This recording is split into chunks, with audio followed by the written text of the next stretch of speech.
So the beginning after the end part 2 आ चुका है guys. आज मैं इस वीडियो में चैप्टर 6 से चैप्टर 10 तक एक्सप्लेन करने वाला हूँ। तो अगर आपको ये सीरीज पसंद आ रहा है और आगे भी देखना है, प्लीज एक लाइक कर दो, क्योंकि आपकी लाइक की वजह से मुझे और मोटिवेशन मिलेगा आगे वीडियोस लाने में। और अगर आप नए हो प्लीज यार सब्सक्राइब कर दो और कमेंट में बताना आपको कैसा लग रहा है। पिछले एपिसोड में हमने देखा था किंग ग्रे, जो कि एक राजा था, वो एक दिन अचानक मर जाता है और दूसरे किसी दुनिया में पैदा होता है जहाँ पे मैजिक था, सब कुछ था। और वो उस दुनिया के बारे में धीरे धीरे सीखने लगता है, बुक पढ़ने लगता है और बहुत ही छोटे एज में, यानी सिर्फ 4 साल के एज में ही वो अपना माना कंट्रोल कर पाता है और मैजिक सीख जाता है, जो देख के उसके पिता उसे दूसरे शहर किसी और मास्टर के पास भेजना चाहते थे। अब आगे एपिसोड के शुरू में हम देखते हैं आर्ट के पापा और मम्मी के बीच बहुत खतरनाक झगड़ा हो रहा है, उन्हें उसे बाहर भेजना चाहिए कि नहीं। आर्ट के पिता कहते हैं उसे भेजना ही होगा, वो इतना जीनियस होगा ये आखिर किसे पता था, पर उसके मॉम भेजने के लिए तैयारी नहीं है।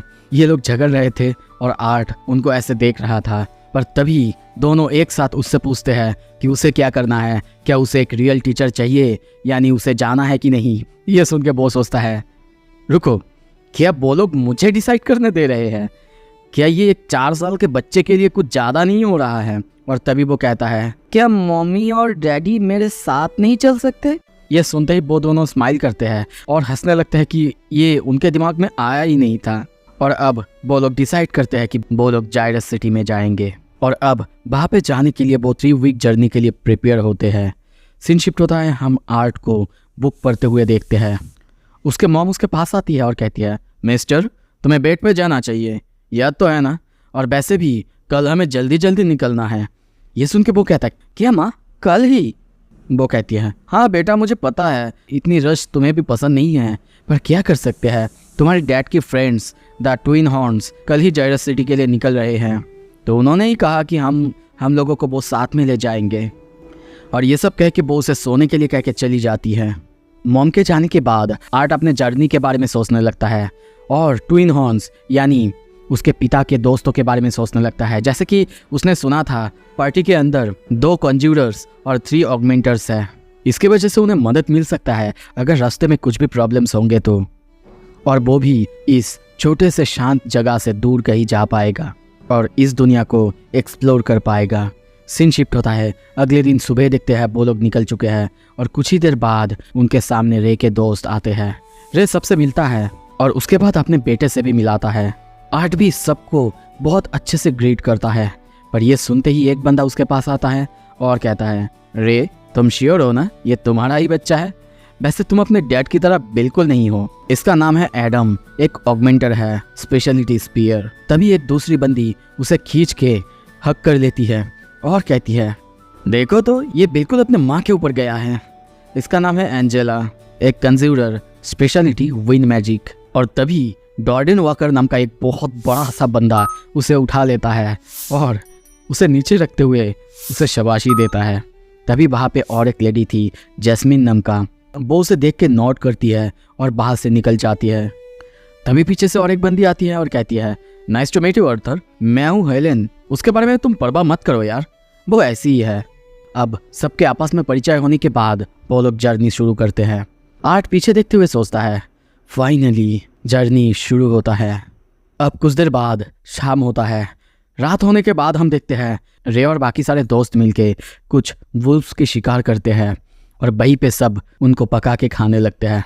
वहीं पे आर्ट को देखते हैं, वो बोर हो रहा था। तभी हेलेन उससे पूछती है, अरे आर्ट क्या हुआ तुम्हें, क्या तुम बोर हो रहे हो? वैसे तुम्हारे पापा तुम्हारे बारे में हमेशा बात किया करते हैं, क्या तुम सच में 1 साल पहले अवेकन हो चुके थे? दूसरी तरफ से ये एडम सुनता है, वो तभी उठता है और रे को कहता है, हे रे, वैसे मुझे थोड़ा सा स्ट्रेचिंग करना है, क्या कहते हो मैं तुम्हारे बेटे के साथ थोड़ा सा स्ट्रेचिंग कर लूँ? आर्ट दूसरी तरफ ये सुनता है और सोचता है, क्यों ना खुद ही स्ट्रेच कर लो तुम।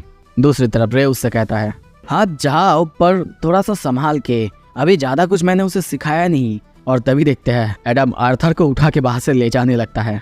ये देख के वो सोचता है, अगर यहाँ पे कोई नॉर्मल बच्चा होता वो तो ये सब कर ही नहीं सकता, पर लगता है कि यहाँ पे किसी को ऐसा नहीं लगता कि एक 4 साल के बच्चे को ऐसे लड़ने भेजना ये अनयूजुअल है।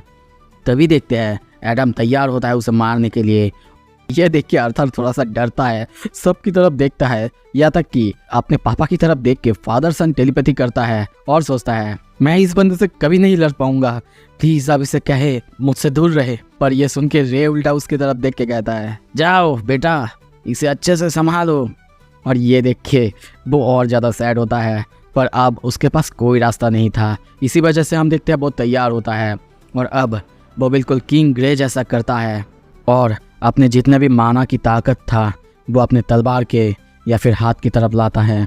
और तभी देखते हैं एडम की तरफ दौड़ने लगता है, दौड़ते दौड़ते उसके पास जाता है, पर एडम कुछ करता उससे पहले ही हम देखते हैं वो तेज़ी से उसके सामने से गायब होकर पीछे चला जाता है और वहाँ से उसको मारता, पर वहाँ से हम देखते हैं वो फिसल के नीचे गिरने लगता है और सोचता है डैम इट, ये छोटा सा बॉडी, इसकी वजह से मैं कुछ भी नहीं कर सकता। पर तभी वो खुद को संभालता है और अपने तलवार चलाता है। एडम भी अब अपने तलवार चलाने लगता है। कुछ ही देर बाद देखते हैं वो उसे एक खतरनाक किक मारता है और उसके बाद अपने स्पीयर से उसके बॉडी पर एक हमला करता है, जिसकी वजह से हम देखते हैं आर्थर बहुत दूर फिसल जाता है। ये देख के उसकी मॉम चिंता करती है। आर्थर को दर्द हुआ था। दूसरा बंदा एडम के पास आता है, उसे एक थप्पड़ मारता है और कहता है इतनी जोर से कोई मारता है क्या? पर एडम अब रे की तरफ देखते हुए कहता है तुमने क्या कहा था, तुमने इसे फाइट नहीं सिखाया, हाँ तो फिर ये ऐसा कुछ कैसे कर सकता है? रे कहता है वैसे मैंने इसे ऐसा कुछ सिखाया नहीं था। तभी उसकी मॉम उसे हील करते हुए कहती है क्या तुम ऐसा कैसे कर सकते हो, क्या तुम इसी के बारे में पढ़ रहे थे अब तक? हाँ। अब आर्थर किसी तरीके से कहता है हाँ वैसे मैंने पापा की किताबें पढ़ी थी, उसमें से ही कुछ मिला था मुझे। अब ये बात किसी को समझ नहीं आता और तभी सब उसके पास आते हैं और सब उससे ये सब कुछ सीखना चाहते हैं। सब उसे पूछने लगते हैं कि उसने ये सब कैसे किया और वो भी सबको अपना टेक्निक बताने लगता है। और हम देखते हैं हेलेन ऐसा करने की कोशिश भी करती है और तभी पेड़ पे जाके टकरा जाती है। सीन शिफ्ट होता है, आर्थर नैरेट करता है ऐसे ही कुछ दिन गुजरते गए। हम लोग जायरस सिटी की तरफ जा रहे थे और इसी समय के बीच मेरा बर्थडे वो भी पास हो चुका था। उन सबको हम नहाते हुए देखते हैं। एडम नहा रहा था, दूसरा बंदा उसे देख के हंसता है, पर पीछे से रे और हेलेन वो दोनों उसे धक्का देते हैं और उसी के ऊपर जंप करता है। और तभी आर्थर नरेट करता है एडम, हेलेन और मेरे पापा इनके साथ ट्रेनिंग थोड़ा सा प्रोग्रेस तो कर रहा है, पर मैं बहुत ज़्यादा सरप्राइज हूँ क्योंकि जैस्मीन ने मेरा टेक्निक बहुत जल्दी सीख लिया था। हम उन सबको बहुत मज़े करते हुए देखते हैं। ये सब देखते हुए आर्थर नरेट करता है मुझे अभी भी अमेजमेंट होता है कैसे जैस्मीन इतना सब कुछ इतनी जल्दी सीख सकती है। अब देखते हैं नहाने के बाद सब लोग तैयार होते हैं वापस जाने के लिए और कुछ ही देर बाद वो लोग अपना जर्नी चालू करते हैं। बहुत दूर जर्नी करने के बाद हम देखते हैं एडम अब आर्थर को उसके पापा के बारे में बताने लगता है कि उसके पापा की वजह से कभी कभी कितने ज़्यादा मुश्किलें उनको आई थी। पर ऊपर से तभी हेलेन भी उसके बारे में कुछ कहने लगती और उसे रोकते हुए वो कहता है ओ ज़्यादा कुछ नहीं और ये सब बोलने की अभी ज़रूरत भी नहीं है। आर्थर तभी अपनी मॉम को देख के कहता है मॉम अब ठीक है ना? वो हंसते हुए कहती है कुछ थकी हुई हूँ बेटा, अब मैं ठीक हो जाऊंगी। ये सुन के आर्थर शांत होकर तभी अपनी किताब पढ़ने लगता है, पर तभी उसे अजीब लगता है। वो दूसरी तरफ देखता है। हम देखते हैं जैस्मीन एक जगह से उसे देखते हुए कहती है मुझे और सिखाओ मुझे, पर वो उसके ऊपर ध्यान नहीं देता। पर तभी वहाँ पे जोर से साउंड होता है, उनका गाड़ी शेक करने लगता है। किसी को कुछ भी समझ नहीं आता। तभी हेलेन चिल्लाते हुए कहती है बैंडिट्स फाइट करने के लिए तैयार हो जाओ। तभी उनमें से एक बंदी विंड मैजिक चालू करती है और वहाँ पे हम देखते हैं कोई तीर मारने लगता है, पर उनके गाड़ियों के चारों तरफ अब हवा बहने लगते हैं, जिसके वजह से वो सारे तीर उड़ के कहीं और जाने लगता है। अब एक एक करके सब अपने पावर का इस्तेमाल करने लगता है, जैसे कि एडम, रे, हेलेन, सब कोई। हम देखते हैं हेलेन के ऊपर कुछ तीर आके लगा भी था, पर उसे ज़्यादा कुछ नहीं हुआ था। आर्थर तभी सामने देखता है, डर जाता है और सोचता है डैम इट, हम कम्प्लीटली सराउंडेड हो चुके हैं। ऊपर हम कई सारे लोगों को देखते हैं जो कि उनको निशाने पे रखा हुआ है। तभी वहाँ पे एक बंदा आता है और कहता है प्रीटी गुड कैच बॉयज, सिर्फ औरतों और बच्चों को जिंदा छोड़ना और औरतों और बच्चों के ऊपर कोई स्क्रैच भी नहीं आना चाहिए। तुम्हें पता तो है ना डैमेज गुड्स, उनके वजह से बहुत कम पैसे मिलते हैं। तभी वहाँ पे हम एक खतरनाक बंदे को देखते हैं जो अपने एक्स के साथ वहाँ पे आके खड़ा होता है। अब आर्थर सोचता है मैं ऑलमोस्ट भूल चुका था, हर एक दुनिया में इसके जैसा भद्दा एक बंदा ज़रूर होता है। क्या कहा था इसने? Damage goods. उसे हम बहुत गुस्से में देखते हैं, वो अपना तलवार निकालने वाला था, पर तभी उसकी मॉम ये देखती है, उसे हक कर लेती है और कहती है, बेटा चिंता मत करो बेटा, मैं यहीं पे हूँ। आर्थर तो बहुत गुस्से में था, पर अपनी मॉम की वजह से वो वहीं पे शांत हो जाता है। दूसरी तरफ अब हम सबको फाइट करते हुए देखते हैं। ऊपर से अभी भी वो लोग तीर मारे जा रहे हैं। डर्डन सबको एक साथ होने के लिए कहता है और तभी देखते हैं वहाँ पे अपना आर्थ मैजिक करता है, यानी आर्थ वॉल क्रिएट करता है, जिसकी वजह से ऊपर से आने वाले बहुत सारे तीर वहीं पे रुक जाते हैं। पर तभी भी एक दो तीर आर्थर और उसकी मॉम की तरफ आ रहे थे। तभी एंजेला अपना विंड मैजिक यूज करके उनको बचा लेती है। अब देखते हैं बहुत सारे डाकू एक साथ नीचे उतरने लगते हैं और दूसरी तरफ से ऊपर से अभी भी सारे लोग नीचे तीर मारे जा रहे हैं। तभी रे को देखते हैं, एक बंदे को वो जोरदार पंच मारता है और वहीं पे जमीन पे धंसा देता है। और दूसरी तरफ पीछे देखते हुए जितने भी सारे डाकू वहाँ पे थे उन सबको एक ही बार में धूल चटा देता है। पर तभी उसके पीछे से एक बंदा उसे तलवार मारने आता, पर हेलेन वहीं पे उसके ऊपर एक तीर मारती है और उसे बचा लेती है। ये देख के रे उसकी तरफ देख के स्माइल करता है। दूसरी तरफ हम जस्मिन को भी फाइट करते हुए देखते हैं। वो भी एक एक को मारने लगती है और एडम को वो भी अपने स्पीयर से उन सब के ऊपर हमला करता है और सबको बुरी तरीके से मारने लगता है। यहाँ तक कि सबको जैस्मिन एक एक करके सबको मारते हुए जा रही थी, पर तभी उसके सामने एक बंदा आता है जिसके पास चाबुक था। वो चाबुक से बहुत खतरनाक तरीके से मारने लगता है और जैस्मिन को उल्टा सीधा बात कहने लगता है कि वो उसे कैसे रखेगा और हिलने के लिए मना करता है। पर जैस्मिन उसके हर एक मुख से अपने आप को बचा लेती है। पर हम तब भी देखते हैं उसकी गाल पे और छाती पे कुछ चोट आते हैं। आर्थर ये देखता है, उसको मदद करने के बारे में सोचता है, पर तभी वो लोग जहाँ पे थे उस गाड़ी में जोरदार एक क्रैश होता है। हम देखते हैं रे, उसकी हालत बहुत ख़राब है, उसके मुंह से खून निकल रहा है। और अब उन लोगों के सामने मेन लीडर को देखते हैं। आर्थर कहता है, मॉम आपको डैड को हील करना चाहिए, पर वो कांपने लगती है। वो सोचता है क्या मॉम के साथ कुछ गड़बड़ है। हम एलिस को देखते हैं, वो हेजिटेट करने लगती है। आर्थर को कुछ भी समझ नहीं आ रहा था, पर यह देख के रे कहता है, आई एम फाइन हनी, वैसे मेरे इंजरीज उतने भी बुरे नहीं हैं, जल्दी ठीक हो जाऊंगा, मेरे बारे में चिंता मत करना। और आर्ट अच्छे से सुनना, तुम लोग यहाँ पे रहोगे तो मुझे तुम लोगों को प्रोटेक्ट करने के बारे में सोचना होगा, और इसी वजह से तुम अपने मॉम को लो और यहाँ से फिर से नीचे की तरफ चले जाओ। पर आर्थर सुनता नहीं और कहता है, नहीं पापा, मैं मदद कर सकता हूँ, मैं यहीं पे रहूँगा, मैं आप सबको यहाँ पे छोड़ के बिल्कुल नहीं जाऊँगा।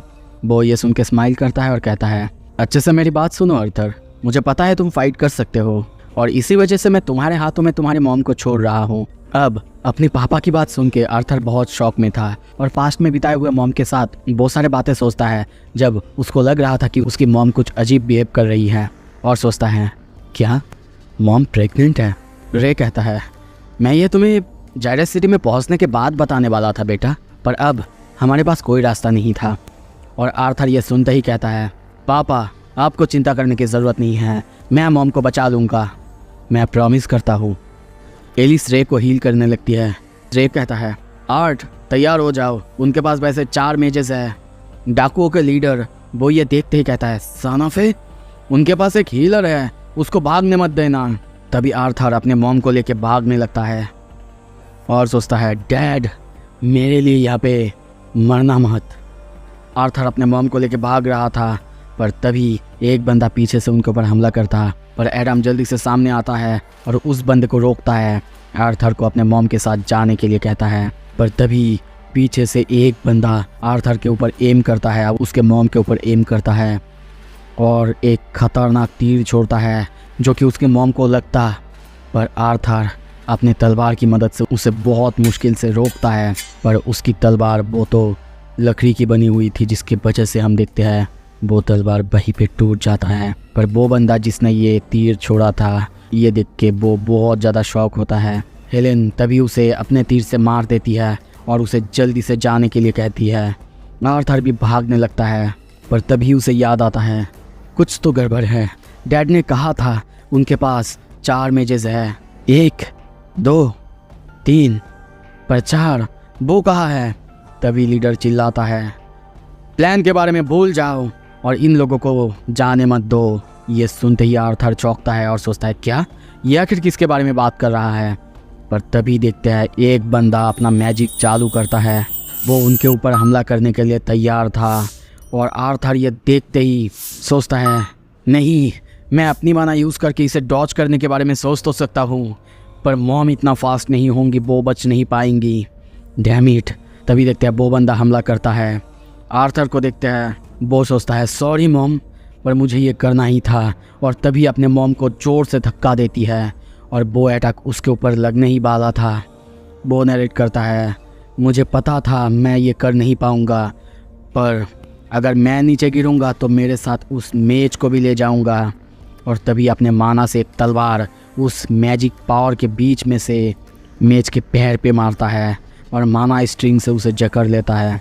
हम देखते हैं वो नीचे गिरने लगता है, पर उसके साथ साथ वो मेज भी नीचे गिरने लगता है। वो सोचता है, होप करता हूँ ये माना स्ट्रिंग ये काम करेगा।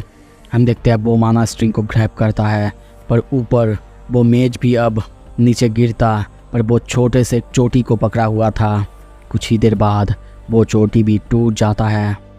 ये देखते ही डर्डन को देखते हैं, वो अपने अर्थ मैजिक का यूज़ करता है और उसे बचाने की कोशिश करता है, पर वो भी उसे बचा नहीं पाता। आर्थर को हम नीचे गिरते हुए देखते हैं, उसकी आंखों में आंसू था।